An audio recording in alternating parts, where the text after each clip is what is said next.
Hello everyone. तो स्वागत है आप सभी का फिर से। और अगर आपने पिछली वीडियो देखा तो हमने नंबर सिस्टम के बारे में देखा था। साथ ही साथ हमने देख लिया था कि बेसिकली भाज्य संख्या क्या होता है, भाज्य संख्या क्या होता है। तो आज हम स्टार्ट करेंगे उसके आगे का। देखते हैं कि उसके आगे हम लोग क्या पढ़ने वाले हैं। ठीक है, तो अब हम यदि बात करें तो हमें देखना है कि सह अभाज्य संख्या क्या होता है। राइट, हमें क्या देखना है कि सह अभाज्य संख्या क्या होता है। सह अभाज्य को इंग्लिश में को प्राइम नंबर भी कहते हैं। ठीक है, इंग्लिश में इसे क्या कहते हैं, को प्राइम नंबर। अब यहाँ पे सिंपल सा मतलब ये है कि सह अभाज्य संख्या का कि हम कोई भी दो इंटीजर लेते हैं। ठीक है, यानी हम कोई भी दो पूर्णांक लेते हैं। यदि दो पूर्णांक संख्याओं का एचसीएफ, आई होप एचसीएफ सबको पता होगा। यदि दो पूर्णांक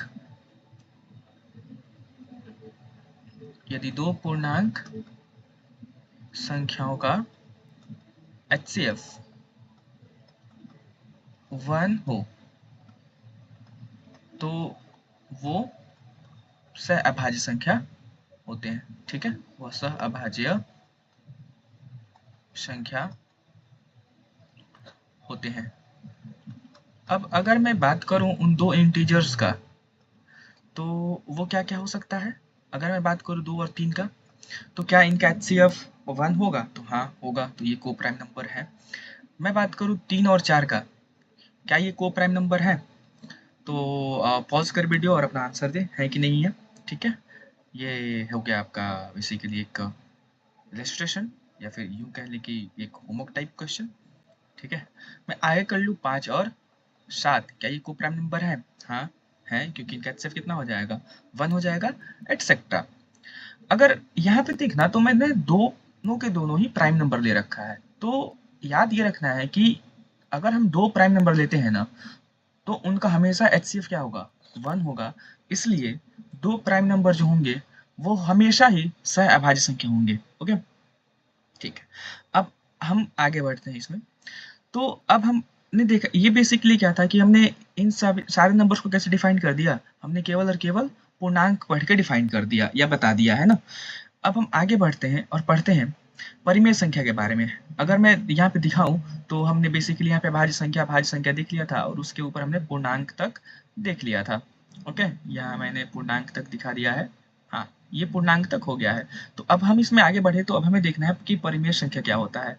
अब हम लोग स्टार्ट करते हैं परिमेय संख्या। परिमेय संख्या को इंग्लिश में रेशनल नंबर कहते हैं। ठीक है, परिमेय संख्या को हम इंग्लिश में क्या कहते हैं? रेशनल नंबर कहते हैं। Rational number. अब रेशनल नंबर क्या होता है उसको हम समझ लेते हैं। ठीक है, इतना तो मतलब बेसिक सबसे किसी को आता होगा, बट मैंने फिर से बोला है कि हम लोग एकदम बेसिक से स्टार्ट करेंगे तो हम लोग बेसिक से ही पढ़ रहे हैं।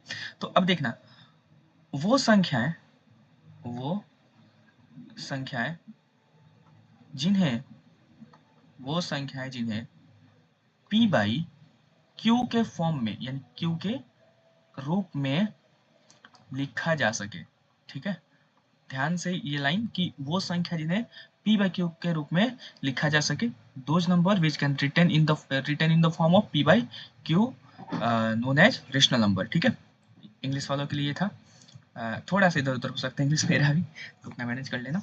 वो संख्या जिन्हें p by q के फॉर्म में लिखा जा सके उन्हें परिमेय संख्या कहते हैं। ठीक है, यह कहा जाता है। अब यहाँ बोला ये जा रहा है, कहते हैं यहाँ पे एक इंपॉर्टेंट चीज यह जाता है जहां Q जो होना चाहिए वो 0 नहीं होना चाहिए और P Q जो होने चाहिए ना वो दोनों के दोनों पूर्णांक होने चाहिए।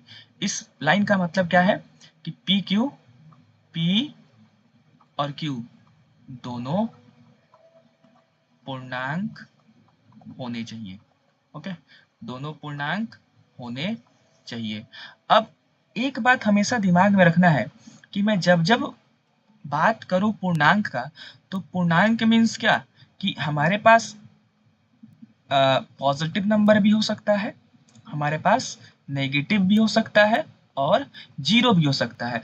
बट ध्यान रखना कि ये हमारा डिनोमिनेटर है यानी हर है, ये जीरो नहीं होना चाहिए। राइट, ठीक है। अब मैं एग्जाम्पल लूँ, मैं पूछूं कि एक एग्जाम्पल है मेरे पास 2/3, क्या ये एक परिमेय संख्या है? हम चेक करेंगे कि है कि नहीं है। सबसे पहला बात, हमारा नजर कहाँ जाना चाहिए? इस क्यू पे, राइट। तो क्यू देखना, क्यू 0 नहीं है, यानी क्यू क्या है हमारा 3 है, जो कि 0 नहीं है, तो ठीक है, एक कंडीशन तो हो गया सेटिस्फाइड। लेकिन अगर मैं ऊपर देखूं 2, पी अब हमारा क्या बन गया है 2, ठीक है, अब ये भी हो गया। लेकिन एक चीज और यहाँ पे हमें क्या देखना है कि P और Q क्या इंटीजर है कि नहीं है। तो P देखा और Q देखा, दोनों के दोनों क्या है इंटीजर है, तो मैं बोल दूंगा ये ठीक है, परिमेय संख्या है। ओके, मैं बोलूँ कि 0/5 क्या एक इंटीजर है, तो फिर से हम देखेंगे यहाँ पे जो Q हमें दिख रहा है, ये अगेन क्या है, Q हमारा क्या है 5 है, जो कि 0 नहीं है, ठीक है।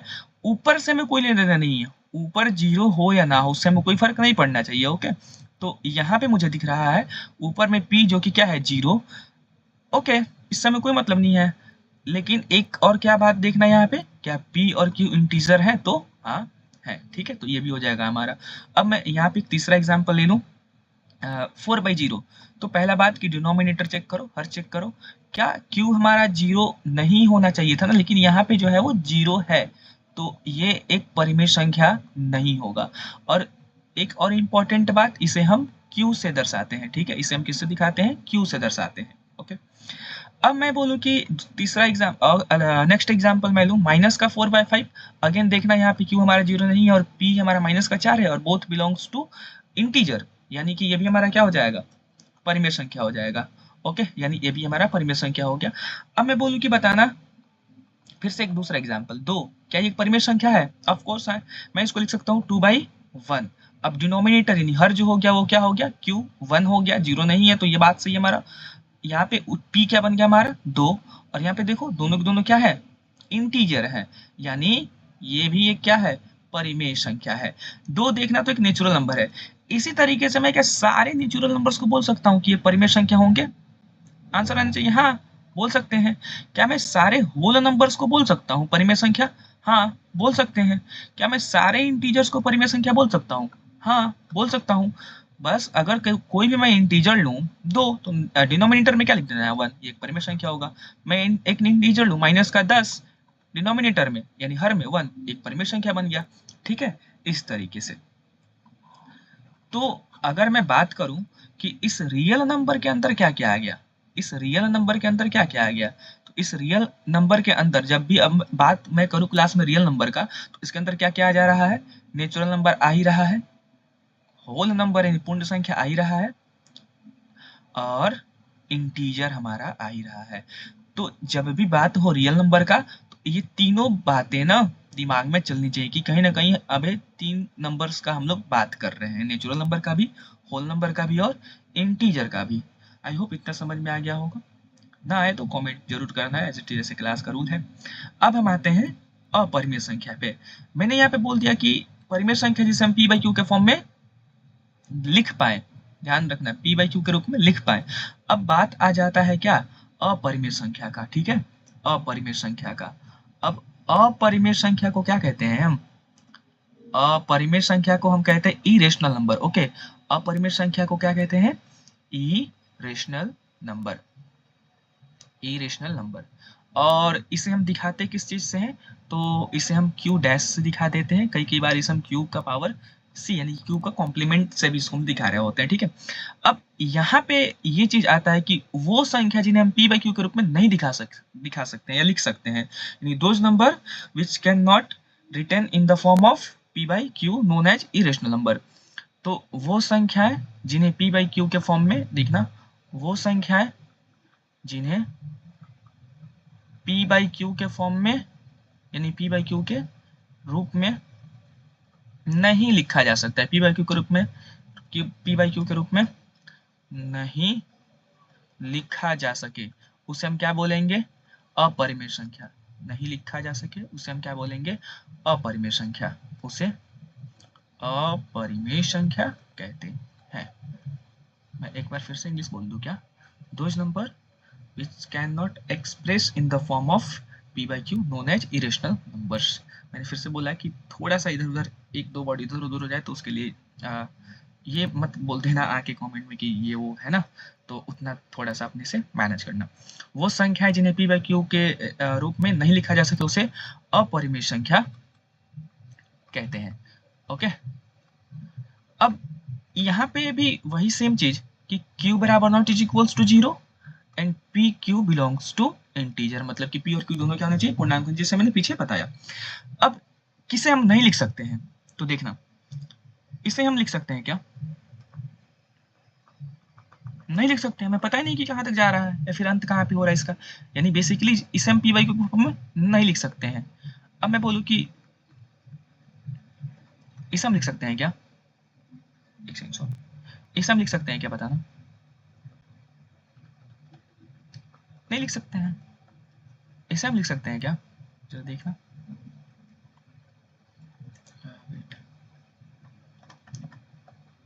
इसे बताना, अगेन नहीं लिख सकते हैं, है ना। तो इन सारे नंबर्स को हम क्या बोलेंगे, अपरिमेय संख्या बोलेंगे। कई कई बार ना पूछा जाएगा पाई क्या है, तो क्या बोलोगे, अपरिमेय। ठीक है, पाई क्या है, अपरिमेय, क्योंकि इसका वैल्यू 3.14 समथिंग आगे तक ये चलता जाता है, कभी मतलब टर्मिनेट नहीं होता है ना, कभी टर्मिनेट ही नहीं होता, रुकता ही नहीं है किसी अंक पे जाकर के, इसका जो शेषफल होता है वो शून्य ही नहीं होता है पाई का। ठीक है, तो फिर तुमसे कोई पूछेगा कि 22/7 यानी 22/7 क्या है, तो इसको बोलोगे परिमेय है। अभी मैं रीजन बताता हूँ क्यों। यहाँ पे रीजन ये है ना कि पाई का जो वैल्यू होता है ना वो 22/7 कतई नहीं होता है, पहली बात। ये अप्रोक्सीमेट वैल्यू है, क्वेश्चंस को इस दिमाग में रखना है कि क्वेश्चन सॉल्व करने में परेशानी ना हो, तो हमने अप्रोक्सीमेटली वैल्यू कितना मान लिया है, 22/7, जो कि लगभग लगभग ये भी 3.14 ही होता है। ठीक है, तो ये पाई पाई जो है ना, पाई का मान 22/7 एग्जैक्ट नहीं होता है, ये अप्रोक्स वैल्यू है। ठीक है, ये क्या है, अप्रोक्स वैल्यू है, इसे इसमें अब कोई लोड लेने की जरूरत नहीं है। आज के बाद से ये बात क्लियर होनी चाहिए कि पाई हमारा एक अपरिमेय संख्या है और 22/7 यानी 22/7 क्या है, हमारा एक परिमेय संख्या है ना। पाई का वैल्यू 22/7 नहीं होता है, बस क्वेश्चंस करने में हमें परेशानी ना हो। या फिर यूं कह लो कि 22/7 को जब हम लोग डिवाइड करा तो इसका भी वैल्यू उतना ही आया जितना कि पाई का आ रहा था, तो हमने बोल दिया कि पाई को हम क्वेश्चन सॉल्व करने के लिए 22/7 रख सकते हैं। ठीक है, बस खत्म बात, इतनी सी बात है। ठीक है, चलो हमने परिमेय भी पढ़ लिया, अपरिमेय भी पढ़ लिया। ठीक है, हालांकि अभी परिमेय और अपरिमेय पे हमारा पूरा बेस चैप्टर ही है, तो इसमें अभी हमें लोड लेने की जरूरत नहीं है। जैसे जैसे चैप्टर में एंटर करते जाएंगे वैसे वैसे इसका और ढेर सारा बात जानते चलेंगे। ठीक है, अब ना मैं यहाँ से थोड़ा सा क्वेश्चंस काउंटर क्वेश्चन करूंगा कि अगर ना मेरे पास एक परिमेय है, ठीक है, कुछ कुछ कुछ अनोखी चीजें है ना, जैसे कि कुछ अनोखी चीजें क्या होंगी, कुछ अनोखी चीजें, सम स्पेशल थिंग्स, राइट। अब ये कुछ अनोखी चीजें क्या है, मैं बोलूँ कि एक परिमेय लूँ, एक मैं परिमेय लूँ और मैं ना एक और परिमेय ले लूँ, इनको मैं ऐड कर दूँ तो क्या आएगा बताना, इनको मैं ऐड करूँ तो क्या आएगा, सिंपल सी बात है, परिमेय आएगा, इसमें तो कोई सोचने वाली बात ही नहीं है। अच्छा, इसमें ना एक चीज मतलब और एग्जाम्पल्स हो सकते हैं, लाइक √2, √3, √5, √4। अच्छा, ये बताना क्या है, √4 क्या है, तो ये एक परिमेय संख्या है। कैसे, क्योंकि √4 का वैल्यू क्या होता है, 2 होता है। ओके, इसमें भी कोई परेशानी नहीं होनी चाहिए। अगर जब भी ऐसी सिचुएशंस आए जिनका स्क्वायर रूट पॉसिबल हो तो वो हमेशा परिमेय संख्या होंगी। इनका पॉसिबल नहीं है, वैसे नंबर जिनका स्क्वायर रूट पॉसिबल नहीं है यानी वर्गमूल पॉसिबल नहीं है, वो क्या होंगी, अपरिमेय संख्याएं होंगी, अगर वो कहाँ लिखा हुआ है, रूट के अंदर लिखा हुआ है। तो आई होप ये भी बात क्लियर हो जाना चाहिए। मिटा दिया मैंने। ओके, √2, √3, √5 एटसेट्रा, ये सारे के सारे नंबर्स कैसे हैं, तो अपरिमेय संख्या। ओके, यहाँ पे अपरिमेय संख्या। चलो, अब मैंने एक परिमेय जोड़ा अपरिमेय, मैंने परिमेय और इसके साथ माइनस भी करूंगा ना तो सेम चीज आएगा, मल्टीप्लाई करूँ तो यानी गुणा करूँ तो परिमेय और परिमेय के साथ सेम परिमेय ही आएगा। अब डिवाइड में देखना, डिवाइड में क्या होता है, परिमेय अपॉन में परिमेय, तो सिंपल सी बात है ना, जब एक परिमेय को मैं दूसरे परिमेय से डिवाइड करूंगा तो क्या आना चाहिए, जैसे हमारा एक परिमेय हो 2/3 और तुम ले लो 5/7, नॉर्मल सी बात है, इसको मैं डिवाइड कर रहा हूँ है ना, डिवाइड कर रहा हूँ, तो 2/3 इंटू 5/7 को 7/5 लिख सकता हूँ, तो ये क्या हो गया 14/15 है, तो ये एक परिमेय संख्या ही ना। चल, तो नॉर्मली क्या आ जा रहा है यहाँ पे भी क्या आ जा रहा है, परिमेय संख्या ही आ जा रहा है। अब यहाँ पे ध्यान रखने वाला बात ये है कि जो ये नीचे वाला परिमेय है ना, ये नॉट इज इक्वल्स टू 0, ये 0 नहीं होना चाहिए, वरना फिर फंस जाओगे बुरी तरीके से। ठीक है, ये 0 नहीं होना चाहिए, बस अगर 0 हो तो अभी तक ये समझ लेना है कि इसका आंसर नॉट डिफाइंड हो जाएगा। ठीक है, इसका आंसर क्या हो जाएगा, नॉट डिफाइंड मीन्स अपरिभाषित। अब हमने इस पे सारे अरिथमेटिक ऑपरेशन करके देख लिए। अब हम ना थोड़े से आ जाते हैं अपरिमेय वाले पे। अगर मैं एक अपरिमेय लूं, इसमें मेरे को एग्जाम्पल लेने थे क्या, देखना एग्जाम्पल इसमें देने की जरूरत नहीं पड़ना चाहिए। अब ना मैं इस पे आता हूँ, अपरिमेय प्लस अपरिमेय, जरा बताना ये क्या होगा, अपरिमेय प्लस अपरिमेय। हम ना पहले इसको एग्जाम्पल से देखेंगे। एग्जाम्पल से कि मेरे पास क्या है 2+√3, अब बताना ये क्या होगा, अपरिमेय होगा। चलो, अब मैं इसको ऐड करता हूँ 3 -√3 के साथ, ये भी एक अपरिमेय ही होगा। अब अगर मैं इनको जोड़ू तो क्या हो जाएगा, देखना 2+√3 प्लस 3 -√3, ये और ये कैंसिल आउट हो गया, क्या हो गया 5, जो कि क्या हो गया, परिमेय हो गया। मैं ना सेम चीज करता, ये भी एक अपरिमेय है और ये भी एक अपरिमेय है। अब ये क्या हो जाएगा 2+√3 प्लस 3+√3, ये हो गया 5+√3। देखना, जब हमने एक अपरिमेय और एक अपरिमेय जोड़ा तो एक बार में अपरिमेय आ गया, एक अपरिमेय और एक अपरिमेय जोड़ा तो परिमेय आ गया। यानी हम कुछ कह नहीं सकते कि जब हम दो अपरिमेय को जोड़ेंगे तो क्या होगा, कुछ भी हो सकता है, तो कांट से कुछ कह नहीं सकते। ठीक है, कुछ कह नहीं सकते, क्लियर। अब वैसे ही अगर मैं एक, अच्छा माइनस करने पे भी तो सेम चीज हो सकता है ना, सिंपल, माइनस करने पे भी सेम चीज होगा। एक अपरिमेय और एक अपरिमेय को जब मैं मल्टीप्लाई करूं तो क्या होगा, अच्छा देखना, तुम चाहो तो इसमें मेरे को गलत साबित भी कर सकते हो। ठीक है, कैसे, कमेंट मैसेज करना कि नहीं यहाँ पे ये होगा। ठीक है, ताकि और अच्छे से, ताकि लगेगा कि हाँ तुम भी अपना दिमाग यूज कर रहे हो। ठीक है, हो सकता है कि फ्लो में मैं कभी एक दो बात गलत बोल दूं, हालांकि ऐसा मैं कोशिश करूंगा कि हो नहीं, बट तुमको भी ये देखना है कि हाँ मैं कहाँ पे गलत बोल रहा हूँ, तो उसको सही भी करना है तुम लोगों को, काउंटर क्वेश्चन करके। ठीक है, हालांकि मैं पूरी कोशिश करूँगा कि मेरे से कोई गलती ना हो, बट ह्यूमन से ही मिस्टेक होता है भाई। ठीक है, चलो आगे बढ़ते हैं। तो अगर मैं एक एग्जाम्पल लूँ कि 3 मल्टीप्लाई करना है ना, मैं 2√3, दोनों के दोनों अपरिमेय है। अभी देखते हैं क्या हो जाएगा, 6 × 3 18, चलो बहुत बढ़िया। मैं 3+√5 ले लूँ, मैं अगेन से 3+√5 ले लूँ, दोनों परिमेय है। तो अभी क्या हो जाएगा 3+√5 का होल स्क्वायर, दिस बिकम 9, और ये 5 + 2 × 3√5, आई होप ये बात सबको समझ में आया होगा। 14 + 6√5, देखना ये कैसा आ गया, ये एक क्या आ गया, अपरिमेय आ गया। अगेन इसमें कांट से क्या लिखोगे, कुछ कह नहीं सकते, कुछ कह नहीं सकते, क्लियर, कुछ कह नहीं सकते। चलो, अब सिमिलर चीज है कि वही डिनोमिनेटर में क्या होगा। अच्छा, अगर मैं एक बोलूं कि अगर मैं एक अपरिमेय ले लूं, यहाँ पे अब दूसरी बात, अलग थोड़ी सी बात, तो मैं एक अपरिमेय ले लूं और एक परिमेय ले लूं, तो बताना ये क्या होगा। चलो एग्जाम्पल से देख लेते हैं, 2+√3 + 2, ये तो सिंपल सी बात है ना, ये क्या बन जाएगा 4+√3, अपरिमेय। अपरिमेय को परिमेय के साथ जोड़ दो या घटा दो, ये हमेशा क्या रहेगा, अपरिमेय भी रहेगा। यहाँ से मैं माइनस भी कर देता ना, तो ये क्या आ जाता, क्या आ जाता, देखना 2+√3 माइनस का 2, 2 खत्म, तो ये क्या हो गया √3 आ गया, ये भी क्या है, अपरिमेय ही है। ठीक है, और वैसे ही मैं क्या करता, ये सारा चीज इंपॉर्टेंट है भाई, देखते चलना। अगर मैं एक अपरिमेय ले लूं और एक परिमेय ले लूं, दोनों को मैं आपस में मल्टीप्लाई करवाऊं तो क्या हो जाएगा, जैसे कि 3 + कोई ये ना सोच ले कि मैं बार बार 2 + √3 लिख रहा हूँ। चलो 3 + √3 इंटू 3, देखना सबसे पहले ये मल्टीप्लाई होगा तो ये बन जाएगा 9, और इससे मल्टीप्लाई को क्या बन जाएगा 3√3। ये भी क्या बन गया, एक अपरिमेय ही बन गया। तो अगेन इसका भी आंसर क्या आ जाएगा, अपरिमेय।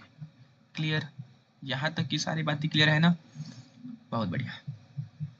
चलो इसमें कोई प्रॉब्लम नहीं होनी चाहिए, यहाँ तक हमने काफी अच्छे से देखा। अब ना हम सक्षम हो चुके हैं कि हम अपना चैप्टर स्टार्ट कर चुके हैं। ये थी बेसिक चीजें जो हमें आनी चाहिए थी, ठीक है। अब हम पूरे तरीके से सक्षम हो चुके हैं कि हम क्या कर सके, अपना चैप्टर स्टार्ट कर सके। तो यहाँ तक बने हुए हो, समझ में आ रहा है तो बहुत बढ़िया, वेल एंड गुड, आगे भी आएगा, ठीक है। चलो अब बेसिकली जो हमारा चैप्टर है ना, उसका मैं फिर से नाम क्या दूं यार, बार चलो फिर से मैं नाम बोल दूं तो उसका नाम था हमारा रियल नंबर। तो अब हम समझते हैं कि रियल नंबर किसे कहते हैं, ठीक है। रियल नंबर मीन्स वास्तविक संख्या, क्लियर, वास्तविक संख्या। अब क्या होता है, तो इसे हम ना इसे आर से दिखाएंगे, इसे हम कैपिटल आर, ओके, इसे हम कैपिटल आर से दर्शाते हैं, क्लियर, इसे हम कैपिटल आर से दर्शाते हैं। अब मैं बोलूं कि एक, बट हम इसको बोलेंगे क्या, तो देखना क्या बोलेंगे, इसको हम बोलेंगे कि परिमेय और अपरिमेय संख्याओं के समूह को, परिमेय और अपरिमेय संख्याओं के समूह को क्या बोलेंगे, हम वास्तविक संख्या बोलेंगे, ठीक है। परिमेय और अपरिमेय संख्याओं के समूह को वास्तविक संख्या कहते हैं, क्लियर। परिमेय और अपरिमेय संख्याओं के समूह को क्या कहते हैं, वास्तविक संख्या कहते हैं, ओके। हम इसे ये भी बोल सकते हैं कि set of rational and irrational number known as real number, है ना, या collection of rational number and irrational number are known as real number, okay. अब अगर मैं पूछूं कि मैं एक अपरिमेय भी लूंगा ना तो क्या हो जाएगा, एक रियल नंबर होगा। मैं एक परिमेय भी लूं तो वो क्या हो जाएगा, रियल नंबर हो जाएगा। जैसे 2 + √3, पीछे क्या था, ये अपरिमेय था, क्या ये एक रियल नंबर होगा, हाँ होगा। 5, तुम कुछ भी बोल लो, रियल नंबर होगा, हाँ होगा। माइनस का √3 माइनस सॉरी 5 माइनस √5 क्या होगा, रियल नंबर होगा, ऑफ कोर्स होगा। मैं ले लूँ 6, रियल नंबर होगा, होगा। मैं ले लूँ 0, रियल नंबर होगा, हाँ होगा। मैं ले लूँ माइनस का 8, रियल नंबर होगा, होगा। मतलब सारे के सारे नंबर जो तुम इमेजिन कर पा रहे हो वो क्या होंगे, रियल नंबर होंगे। हमने पीछे एग्जांपल लिया था पाई, पाई क्या होगा, रियल नंबर होगा, फोर्स यार 3.14 इसका वैल्यू होता है, उस हिसाब से क्या होगा, ये रियल नंबर भी होगा, ठीक है, एक्सेट्रा एक्सेट्रा, ओके। चलो हमने रियल नंबर भी देख लिया। अब ना जरा सिंपल सा बात मैं यहाँ पे बोलना चाहता हूँ। अब जब भी बात हो रियल नंबर का तो एक बात ध्यान में रखना है कि कहीं ना कहीं हमारे दिमाग में क्या चलना चाहिए कि हम यहाँ साथ साथ रियल नंबर बोलने के साथ हमने किसका बात कर लिया, नेचुरल नंबर भी बोल दिया, हमने क्या बोल दिया, होल नंबर भी बोल दिया, हमने क्या हमें क्या भी किसके बारे में भी सोचना है, इंटीजर्स के भी बारे में सोचना है, हमें रेशनल नंबर के बारे में भी सोचना है, और हमें इरेशनल नंबर के भी बारे में सोचना है, क्लियर। आई होप कि इतनी बातें क्लियर होंगी सबको। जब जब बात हो रियल नंबर का तो कहीं ना कहीं हम लोगों ने नेचुरल नंबर के बारे में बात कर लिया, होल नंबर के बारे में भी बात कर लिया, इंटीजर्स के भी बारे में बात कर लिया, रेशनल नंबर के भी बारे में बात कर लिया, इरेशनल नंबर के बारे में भी बात कर लिया, ठीक है। यहाँ तक की सारी चीजें क्लियर होनी चाहिए। अगर स्पीड ज्यादा तो नहीं लग रहा ना, लगनी तो नहीं चाहिए, ये सारी बेसिक चीजें हैं। अब हम आते हैं अपने जो एकदम चैप्टर्स पे ना, कि चैप्टर्स के अंदर अब हमें करना क्या है, ओके। चलो तो एक टर्म आता है डिविजिबिलिटी, ठीक है, डिविजिबिलिटी, डिविजिबिलिटी हिंदी में बोले तो विभाज्यता, ठीक है, विभाज्यता। एक बात ना सबको क्लियर होनी चाहिए कि कहीं ना कहीं हम इस जो चैप्टर 10th का जो हमारा पहला चैप्टर है ना, उसमें जो हम बात करने वाले हैं ना, उसमें हम जो भी नंबर चूज करेंगे ना वो पॉजिटिव होने वाले हैं। कैसे होने वाले हैं, पॉजिटिव होने वाले हैं। तो इस बात को ध्यान रखना कि हम जो भी नंबर्स के बारे में बात करेंगे यहाँ पे वो कैसे होने वाले हैं, पॉजिटिव होने वाले हैं। तो अगर मैं विभाज्यता बोलूं कि क्या है, ठीक है, देखना मैं मान के चल रहा हूं ना, मैं मान रहा हूं कि मेरे पास 3 इंटीजर है, मेरे पास माना लेट वी हैव 3 इंटीजर्स, माना 3 पूर्णांक, लेट 3 इंटीजर्स a b और c। क्लियर, मैंने क्या माना कि मेरे पास 3 पूर्णांक है a b c। अब जो ये a है ना वो b को डिवाइड करता है, ये जो a है तो b को क्या करता है, डिवाइड करता है। मान लेते कंप्लीटली डिवाइड कर देता है तभी तो विभाज्य होगा। ये कंप्लीटली डिवाइड करता है तो यहाँ पे कुछ ना कुछ आएगा, बात समझ रहे हो, यहाँ पे कुछ ना कुछ आएगा। मैंने बोला कि रिमाइंडर क्या हो गया हमारा, 0, यानी जो हमारा शेषफल है वो क्या हो गया, 0 हो गया। तो इसको हम कैसे लिख सकते हैं, इसको हम लिख सकते हैं b equals to a into c. तब हम क्या बोलेंगे कि ए बी को क्या कर रहा है, डिवाइड कर रहा है। अगर ए बी को क्या कर रहा है, डिवाइड कर रहा है, इसी को हम कैसे बोलते हैं, इसी को हम कैसे बोलेंगे बताना, कोई बता सकते हैं इसको हम कैसे बोलते हैं? तो इसको हम बोलेंगे कि a डिवाइड्स b, इसको हम क्या बोलेंगे, a डिवाइड्स b, ओके, या a b को विभाजित करता है, a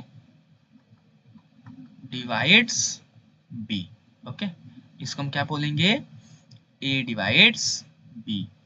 और इसको हम लिखेंगे कैसे, a divides b, am I right? या इसको क्या बोल देंगे हम लोग, a divides b।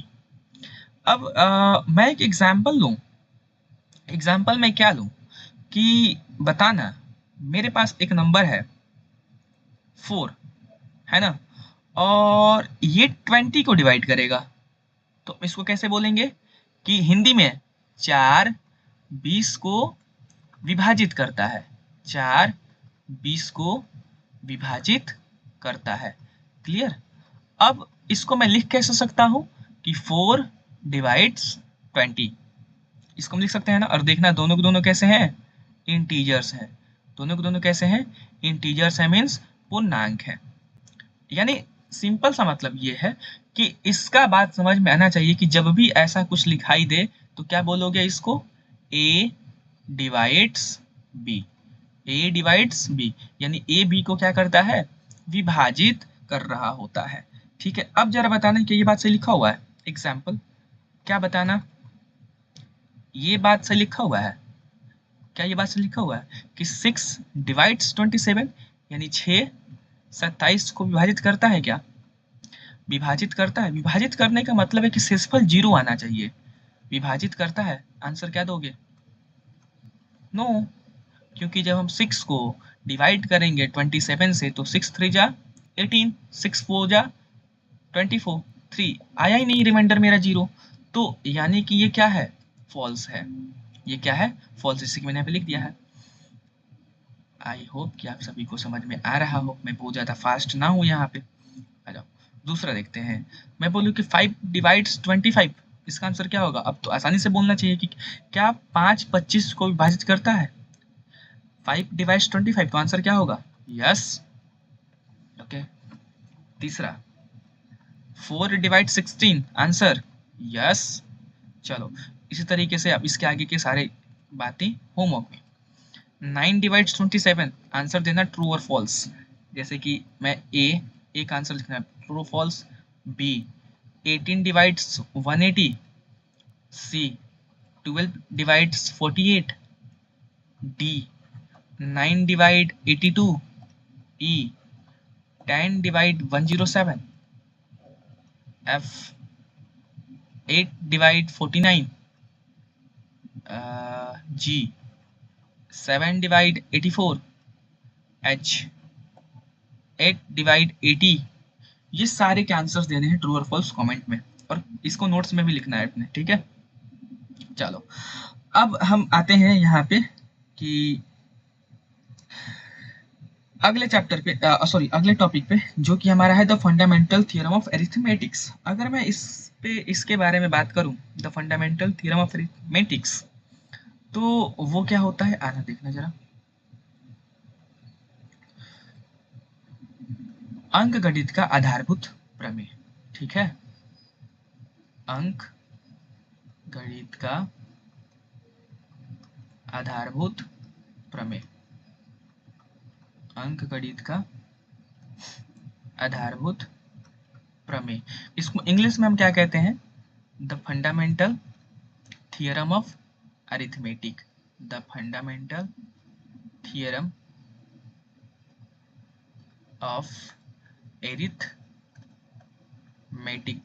The fundamental theorem of arithmetic. मेरे कहने का मतलब ये है कि अब हम इसको समझने वाले हैं कि अंकगणित का आधारभूत प्रमेय क्या होता है। देखना ध्यान से,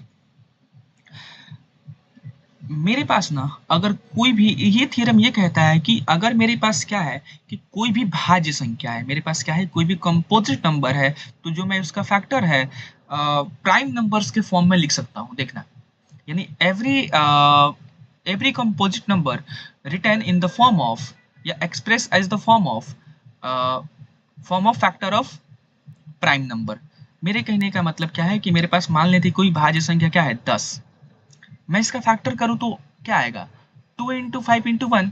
अब ये देखना है कि ये भी और ये भी, यानी 2 2 5 और 1, ये तीनों के तीनों कैसे हैं? तो अभाज्य संख्या है। ये तीनों के तीनों कैसे हैं? अभाज्य संख्या है। मैं यही बोलना चाह रहा हूं कि ये तीनों के तीनों नंबर्स कैसे हैं? अभाज्य संख्या है। मैं ना बात करूं किसका 12 का, हमें ये नियम क्या बताता है, ये थ्योरम क्या बताता है कि मेरे पास कोई भी भाज्य संख्या है ना, तो मैं उसका गुणनखंड अभाज्य संख्या के रूप में लिख सकता हूँ, यानी अभाज्य संख्या के गुणनखंड के रूप में लिख सकता हूँ। 12 का क्या होगा? 2 इंटू 2 इंटू 3 इंटू 1। देखना ये सारे के सारे जो नंबर्स हमें दिख रहे हैं वो कैसे दिख रहे हैं? अभाज्य दिख रहे हैं। ये कैसे दिख रहे हैं? अभाज्य दिख रहे हैं। मैं ना इसको ऐसे भी लिख सकता हूँ, क्या बताना, 2 का पावर 2 इंटू 3 का पावर 1 इंटू 1। 1 चाहो तो ना लिखो, बट ये 1 इंपॉर्टेंट हो जाता है जब हम एलसीएम और एचसीएफ देखेंगे तब वहां पे, ठीक है। तो 1 हमेशा लिखना है, इसमें टाइम टाइम मतलब वेस्ट तो नहीं होने वाली चीज है ना, ठीक है। अगर मैं बोलूँ 15, 15 क्या है हमारा प्राइम नंबर है क्या? नहीं ना, तो इसका भी हम फैक्टर लिख सकते हैं प्राइम नंबर के फॉर्म में। क्या होगा इसका फैक्टर? 3 into 5 into 1। क्लियर? अब मेरे कहने का मतलब ये है कि यहाँ पे जो नंबर यूज हो रहा है ना, वो सारे के सारे कैसे हैं? तो अभाज्य संख्या है। कैसे हैं? अभाज्य संख्या है। क्लियर? ये भी क्या है? अभाज्य संख्या है, ठीक है। अब मैं बात कर लूँ 20 का। 20 को मिल सकते हैं 2 इंटू 2 इंटू 5 इंटू 1। अगेन जो ये सारे नंबर्स दिख रहे हैं ना, वो कैसे हैं? अभाज्य संख्या है, ठीक है। एक चीज मैं यहाँ पे बता दूं कि मैं बार बार ये क्या यूज कर रहा हूँ, 1 1 1 1। हाँ, ये मैं बोल रहा हूँ कि अभाज्य संख्या नहीं है, ठीक है। ये सारे एक क्या है कि अभाज्य संख्या नहीं है, तो उस पे हमें ध्यान नहीं देना है। हमें किस पे ध्यान देना है? विदाउट 1 नंबर्स, जो नंबर 1 नहीं है, तो 2 और 5। लेकिन 10 तो भाज्य है ना, इसको तो मैं लिख ही सकता हूँ ऐसे 12। 2 इंटू 2 इंटू 3, एक पे ध्यान नहीं देना है यहाँ पे। एक भले ही मैं लिख रहा हूँ, क्योंकि डिविजिबल तो एक से भी होगा सारा नंबर है ना, तो भले ही मैं एक लिख रहा हूँ, बट वो उस पे ध्यान नहीं देना है। हमें किस पे ध्यान देना है? बिना एक वाले नंबर पे जो एक नहीं है। तो 3 इंटू 5, 2 इंटू 2 इंटू 5, ठीक है।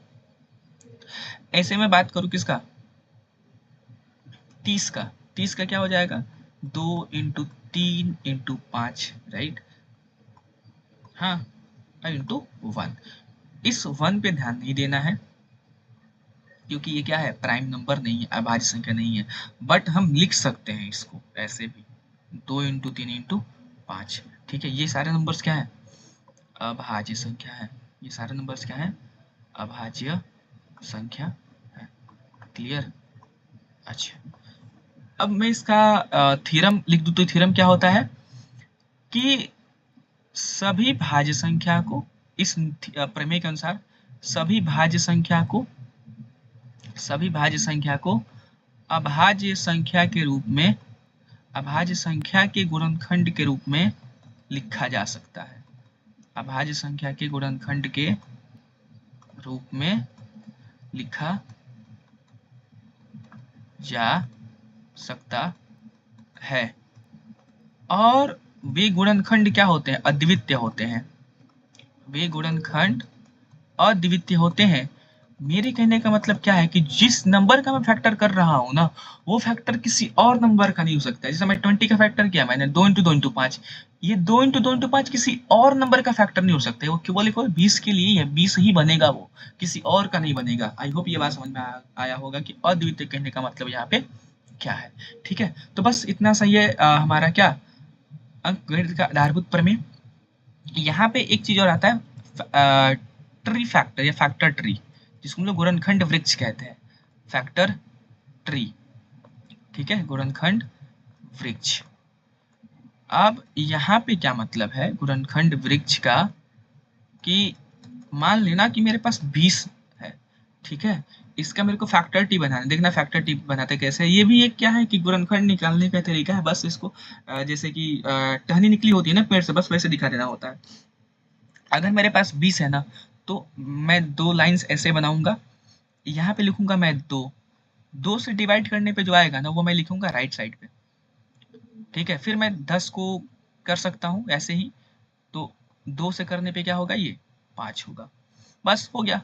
अब चाहो तो यहाँ पे 5 लिख सकते हो, और सॉरी यहाँ पे 1 लिख सकते हो और 5 लिख सकते हो। कोई तो फिर वो करने से कोई ये थोड़ी है कि उससे कुछ चेंज हो जाएगा, कुछ नहीं होने वाला है। तो हम लोग यहीं पे रुक जाएंगे।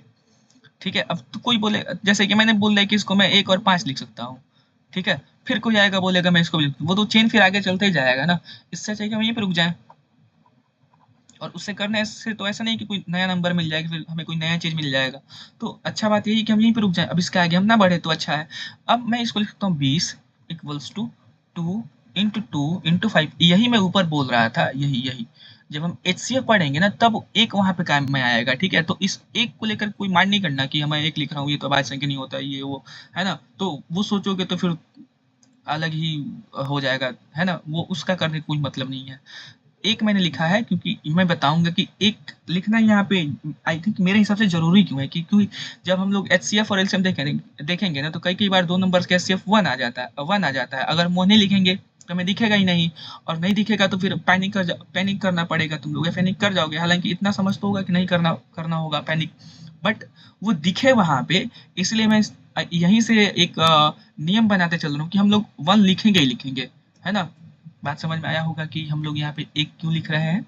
नहीं समझ में आया है तो जब हम एचसीएफ निकालना सीखेंगे ना ऐसा फैक्टर के सहायता से, तो पता लग जाएगा कि हाँ ये क्यों मैं बार बार बोल रहा हूँ कि एक लिखना इंपॉर्टेंट है। बट इस पे कोई माइंड नहीं करेगा कि मैंने यहाँ पे एक लिखा और ये अभाज्य संख्या नहीं होता है। ठीक है, मैंने माना कि अभाज्य संख्या नहीं होता है, बट लिखना इंपॉर्टेंट इसलिए है क्योंकि आगे काम आने वाला है। ठीक है, हमें देखना कितना है यहाँ पे। 10 को मैं ऐसे 2 इंटू 5, 12 को 2 इंटू 2 इंटू 3, 20 15 को 3 इंटू 5, 20 को 2 इंटू 2 इंटू 5। ठीक है, चलो अब इसी तरीके से मैं करूँ कि 30 का करना। 30 का क्या हो जाएगा फैक्टर ट्री, 2 से 15, फिर ये 3 से 5। ठीक है, बस इतना सही फैक्टर ट्री।